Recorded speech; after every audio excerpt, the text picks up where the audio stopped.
이 요한복음에는 예수님에 대한 수많은 정의들이 있습니다. 그리고 예수님 스스로도 나는 무엇이다라는 말씀을 통해 예수님 스스로가 자신에 대해 말씀해 주셨습니다. 그런데 오늘 우리가 함께 읽은 본문에서 예수님이 사랑하셨던 제자 요한은 예수님에 대해 예수님은 샬롬의 하나님이다라고 말하고 있습니다. 자, 오늘 본문에서 이 사도 요한은 무엇을 이 시대를 살아가고 있는 저와 여러분들에게 말하고자 하는 것일까요? 여러분 한번 생각해 보십시오. 지금 예수님께서는 십자가에 달려 성금요일에 돌아가셨습니다. 누구보다도 예수님을 따랐던 제자들, 자신의 전생애를 바쳐 예수님을 따랐던 제자들이 경험하게 되었을 그 상실감, 또한 제자들이 경험하게 될 두려움과 걱정은 얼마나 심했을까요? 뿐만 아닙니다. 어떠한 제자들은 예수님을 욕하며 아예 그 자리를 떠나가 버린 제자들도 있었을 것입니다. 또는 어떠한 제자들은 그 무리 가운데 함께 있지만 너무나도 그 상실감이 큰 채 모든 것을 체념한들 멍하니 있는 제자들도 있었을 것입니다. 또 어떠한 제자들은 이제 자신이 따르던 예수님이 유대 사회에 의해 죽임을 당하였기에 자신들 또한 언제 죽임을 당할지 모른다라는 그 두려움 가운데 벌벌 떨며 살아가고 있는 제자들도 있었을 것입니다. 그러하기에 예수님의 제자들은 하나같이 자신들의 삶의 자리에 문들을 굳게 닫아버린 채 숨어 지내고 있었습니다. 이 사도 요한은 그 이유에 대해 정확하게 19절을 통해 이렇게 그 제자들의 심정을 기록하고 있습니다. 유대인들을 두려워하여라고 말입니다. 문을 닫는 행동은 두려움에 대처하는 전형적인 방법, 태도입니다. 그런데 그 제자들을 끝까지 사랑하셨던 예수님은 어떻게 하셨을까요? 자신을 떠나갔고 또한 예수님이 죽으셨던 것처럼 자신들 또한 죽임을 당할까 전전긍긍하며 두려움 가운데 살아가고 있었던 제자들에게 찾아오셨습니다. 그리고 이렇게 말씀하십니다. 너희에게 평강이 있을지어다. 이 말씀을 들은 제자들의 반응은 어떠하였을까요? 우리 20절을 다 같이 한번 읽도록 하겠습니다. 20절입니다. 20절 시작. 이 말씀을 하시고 손과 옆구리를 보이시니 제자들이 주를 보고 기뻐하더라. 아멘. 여러분, 이 시간 우리의 모습을 돌아보기를 원합니다. 지금 성도님들은 어떠한 두려움 가운데 살아가고 계십니까? 어떠한 두려움에 짓눌려 계십니까? 저 역시도 담임이라는 자리에 있다 보니 어떠한 것들을 하려면 제 마음속에 근심이 밀려 들어오기 시작합니다. 그리고 그 근심이 쌓이고 쌓이다 보면 어느새 제 마음 가운데 두려움이 자리 잡고 있게 되어짐을 발견하게 되어집니다.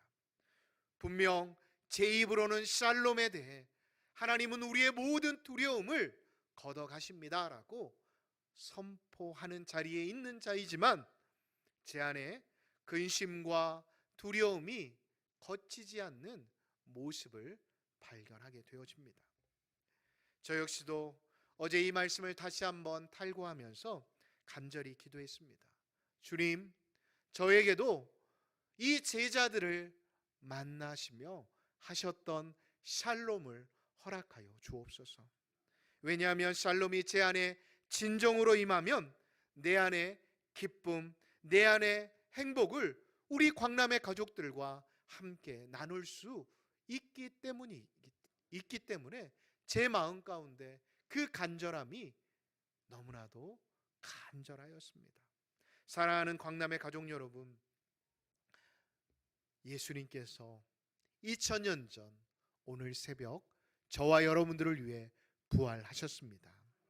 그 부활의 기쁨, 20절에 기록되어 있는 그 기쁨이 이 시간 저와 여러분들에게 충만하시기를 예수님의 이름으로 축복합니다. 우리가 20절을 한번 눈으로 다시 한번 보시기 바랍니다. 예수님께서 자신의 손과 옆구리를 보이시며 제자들에게 말씀합니다. 그랬더니 제자들이 어떻게 반응합니까? 다시 말해 예수님은 자세하게 이렇게 말씀하십니다. 얘들아 보아라. 마리아가 증언한 것처럼 이것을 내 몸을 보아라 라고 말입니다. 우리가 여기서 잘 이해해야 할 게 있습니다. 제자들의 두려움은 거쳐졌지만 그들의 삶의 환경과 모습은 전혀 변한 게 없다라는 사실입니다. 언제 끌려갈지 모르고 언제 죽을지 모르는 게 지금 예수님을 만난 제자들의 환경이라는 것입니다. 그런데 왜 제자들이 20절에 기뻐하였을까요?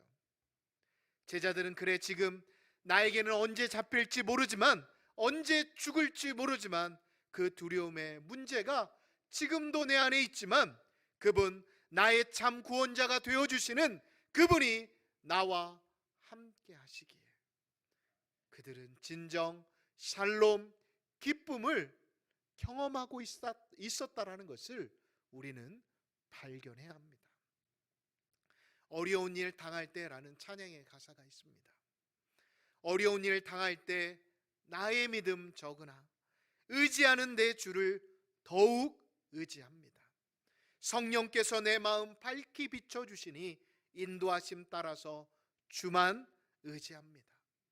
세월 지나갈수록 의지할 것 예수뿐이니 무슨 일을 만나도 예수 의지합니다. 아멘이십니까?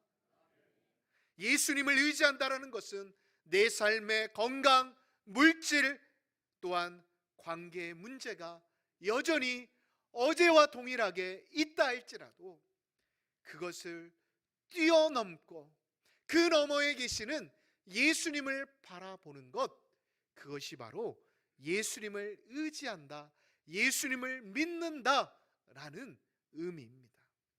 저는 우리 광남의 모든 가족 여러분들이 오늘 이 시간 이후에 삶이 어제와 동일하다 할지라도 나를 위해 부활하신 그 주님의 샬롬이 여러분들을 떠나지 않음으로 인해 오늘 제자들이 경험하게 된 그 10년 가운데 샘솟듯이 일어나는 그 기쁨을 경험하실 수 있는 복된 믿음의 사람들이 되시기를 예수님의 이름으로 축복합니다. 아멘. 이어서 예수님은 21절과 22절을 통해 우리를 제자들을 세상에 보내시며 이렇게 말씀하십니다. 샬롬이라고 말입니다. 21절과 22절을 눈으로 한번 보시기 바랍니다. 우리를 가족에게로, 이웃에게로, 세상에게로 보내시며 예수님은 숨을 내쉬셨다라고 사랑하는 제자 요한은 기록하고 있습니다. 하나님께서는 아담을 지으시고 그 코에 생기를 왜 불어넣으셨습니까? 바로 하나님의 형상이 되어 만물을 다스리고 또한 지배하기를 원하셨기 때문이었습니다.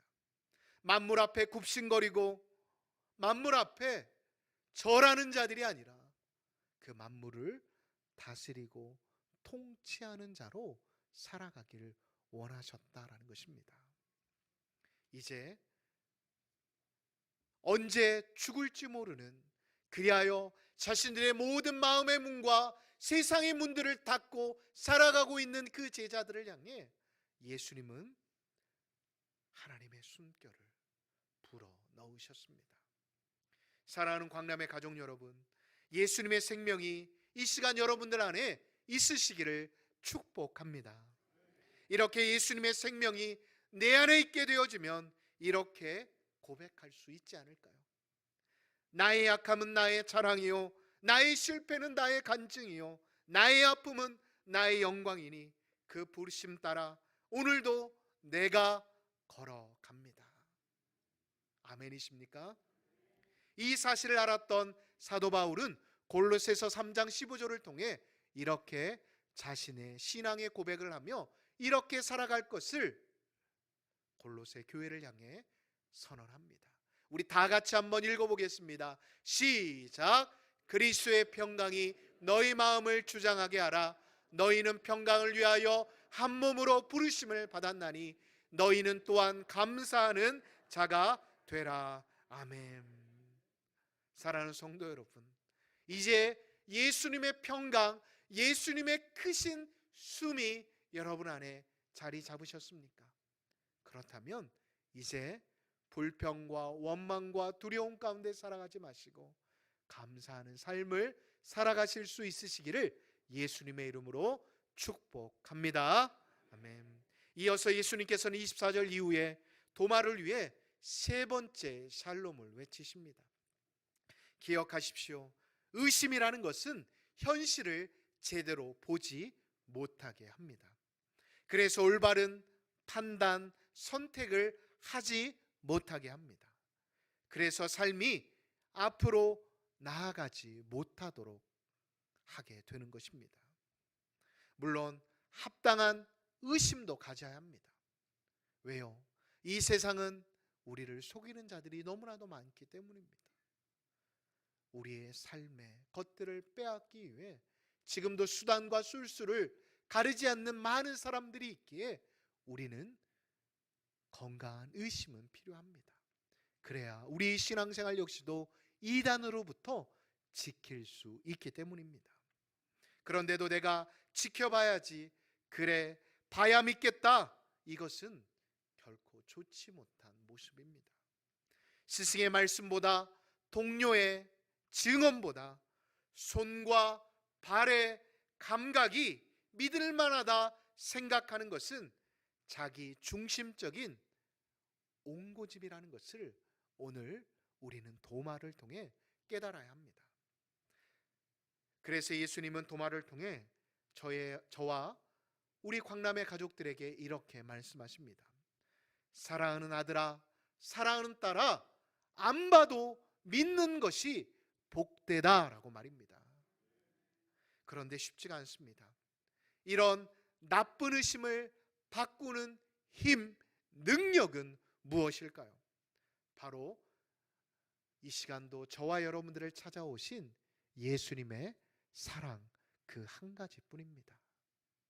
예수님의 사랑만이 우리 안에 닫혀져 있는 그 모든 빗장들을 무장 해제시킬 수 있다라는 것입니다. 그 사랑, 이 사랑이 지금 도마에게 부여되어졌습니다. 결국 의심하였던 도마는 어떻게 변화가 되어집니까? 우리 호산나 찬양대가 찬양했던 그 사랑이 그들 안에 부어지게 되어지자, 그에게 부어지게 되자 그는 예수님께 이렇게 고백합니다. 주님, 주님만이 나의 주님이시며 주님만이 나의 하나님이십니다 라고 고백하고 있습니다. 이 요한복음은 사복음서 중에 가장 늦게 쓰여진 복음서입니다. 이 복음서가 읽혀질 때는 로마가 전 세계를 더욱더 철권 통치를 하고 있었던 때였습니다. 그런데 사도 요한은 이 도마의 고백을 통해 로마의 힘이 팽배해진 세상 속에서 이렇게 선포하는 것입니다. 사랑하는 교우 여러분, 그리고 사랑하는 세상 사람들, 들으십시오. 하나님만이 나의 주, 나의 하나님이십니다 라고 말입니다. 여러분, 예수님이 여러분들의 진정한 주님이십니까? 예수님만이 여러분의 참 하나님이십니까? 이 시간 부족한 종이지만 제가 여러분들에게 선포합니다.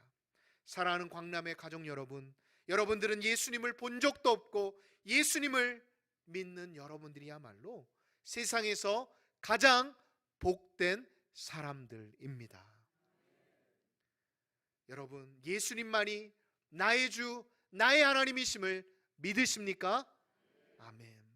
새로운 한 주 예수님께 받은 샬롬을 가지고 여러분들 안에 있는 의심과 두려움들을 물리치고 세상에서 하나님께 받은 그 샬롬을 나누며 살아가실 수 있는 믿음의 사람들이 되시기를 예수님의 이름으로 축복합니다. 아멘.